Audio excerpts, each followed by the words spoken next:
My hands were shaking as I watched her unlock my front door like she owned the place. This woman had made our lives hell for months, and now she was just walking in, bold as brass, like we didn't even exist. You ever get so mad you can feel your heartbeat in your fingertips? That's where I was, standing behind the curtains, watching the queen of our HOA pick the lock, certain she'd finally beaten us. Thing is, she had no clue what was coming. When she called the cops that afternoon, so damn sure she was going to end us once and for all, I just about choked on the irony. Because when my wife answered that door, and those officers realized what was really going on, I got to watch 20 years of that woman's arrogance just melt off her face. Sweet justice. Let me tell you, it's different when you've been waiting for it. You ever have a bully finally get what's coming to him? Man, I hope you have. If you haven't, let me tell you what it feels like, and maybe you'll see your own story in here somewhere. My father, Colonel James Bryant, died almost 30 years ago now, and ever since, I've been keeping up his little memorial garden out back. Nothing grand, just a patch of lilies and roses, a plain stone, but it meant the world to him. His way of clawing something beautiful out of everything ugly he saw in Vietnam, you know? So the day I found those challenge coins laid out with military precision around my plants, my first thought sure as hell wasn't thank you. No, I felt a cold, tight kind of fear I can't explain. Maybe I'd gotten paranoid lately, but after some neighborhood kid trashed a car last month, I'd put up a security camera. Didn't expect much. But the footage from that night showed this figure moving through my backyard, trained, precise, deliberate, like someone who'd actually served. Whoever it was, they knew how to avoid every camera angle, kept their face hidden, moved like a ghost. Not a neighbor. Not someone just paying respects. No, this was professional, and the way they placed those coins told me they knew my dad's story, his real story. Then, like clockwork, here comes Kimberly Hall, HOA president, always dressed sharp, marching across the grass like she's leading a parade. Mr. Bryant, I have an emergency health violation regarding the unauthorized memorial structure in your backyard. She flashed some official-looking paperwork, but what really froze me was when she said, I understand your father served with the 1st Cavalry at Firebase Charlie in '68. My coffee mug nearly slipped out of my hands. Firebase Charlie wasn't in the records. It was classified, a mission gone sideways, and those details should have died with the men who were there. How the hell does an HOA president know about Firebase Charlie? All I could think was, someone had gone digging into military databases, maybe even classified ones. And if that wasn't terrifying enough, she kept talking, the garden violates safety codes due to improper soil conditions. But I was a million miles away by then, thinking about all the ways government red tape crushes families like mine. Dad had filed for a cemetery permit back in '85, but it got caught up in so many delays, so many forms, it never went through. Left our little garden in legal limbo for decades, and now Kimberly had the perfect hook. You've got 30 days to remove it or face $15,000 in fines. And then, this is what changed everything. She hinted that maybe we could come to an arrangement if I'd tell her what else we were storing in the basement. Our basement, where Dad's Purple Heart collection is. 3 generations of service, all in one safe, a detail only my wife and I know. Suddenly, it was clear, Kimberly wasn't just after the memorial. She wanted the medals. The kind of thing you don't just Google. The kind of thing that's worth a fortune to the right collector. That night, I went to check our permit application in the county records online. Should have been simple. I found the document, started reading, and then my screen just blinked to black. Not sleep mode, not a crash, just gone. When it came back, the document was gone from the database, erased in real time, like someone was watching and waiting for me to open it before pulling the plug. That's when I realized, this wasn't about HOA nonsense anymore. Someone with serious resources was watching my family, manipulating official records, erasing the paper trail in real time. The next morning, Janet Martinez, our HOA secretary, called me in a panic. Coffee shop on 5th. No electronics. Now, Janet's been around the block, seen every kind of neighborhood drama you can imagine. But she was scared out of her mind. She slid a manila folder across the table and whispered, I copied these before I lost my nerve. Kimberly's been running surveillance ops on veteran families for 6 months.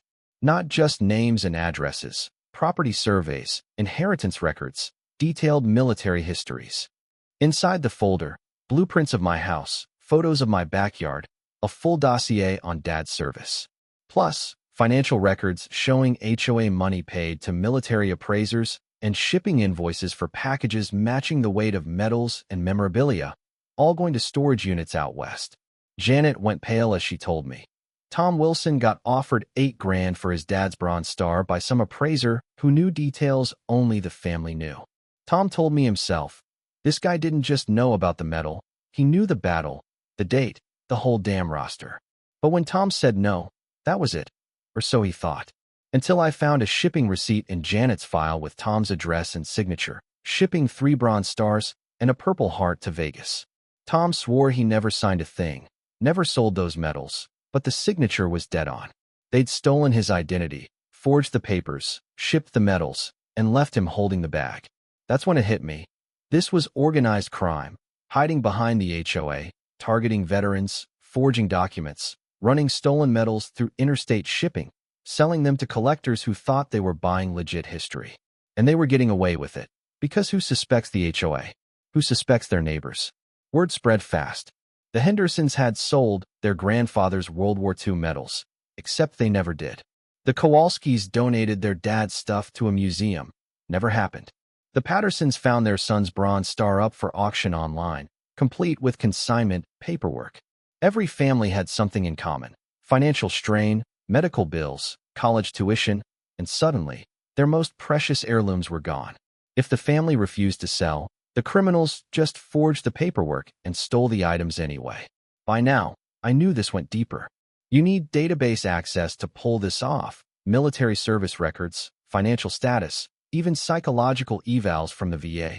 Someone in law enforcement, someone in the county office, maybe even higher, was in on it. Rachel, my wife, and now the new police chief, got the call at 5 a.m. from Detective Webb.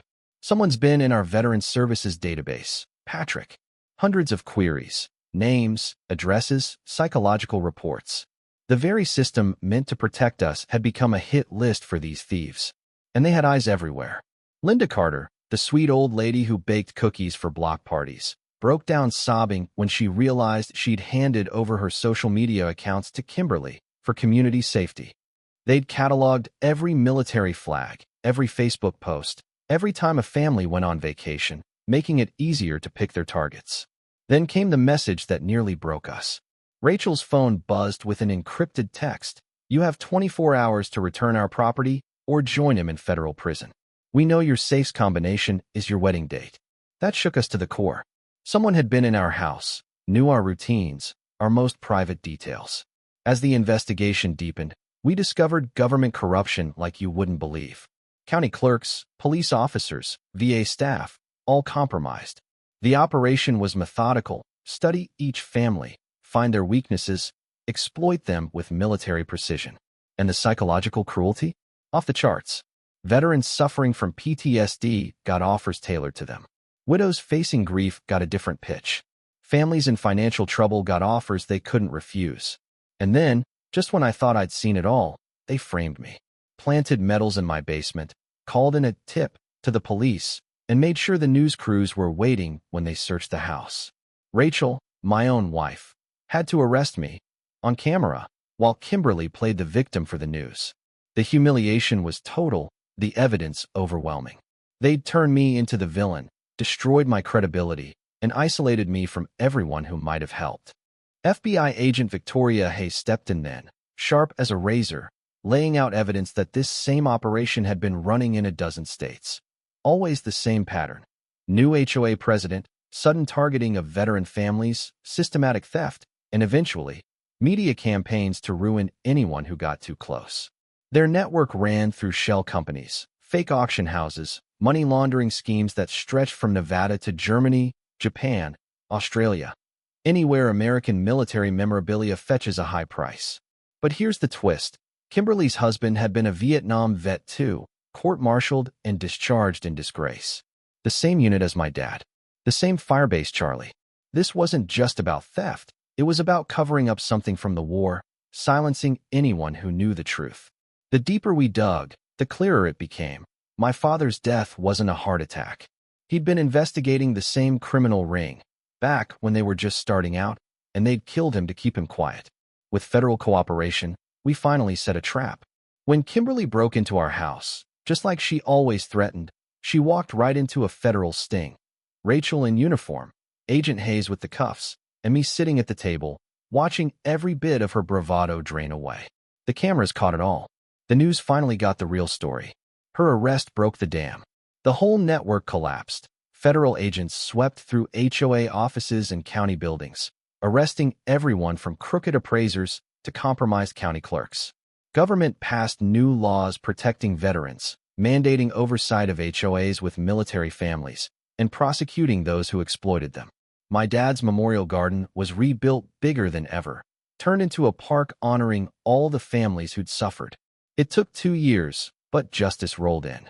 Kimberly's doing 15 in federal lockup, the development company's gone, millions in stolen artifacts recovered and returned to families.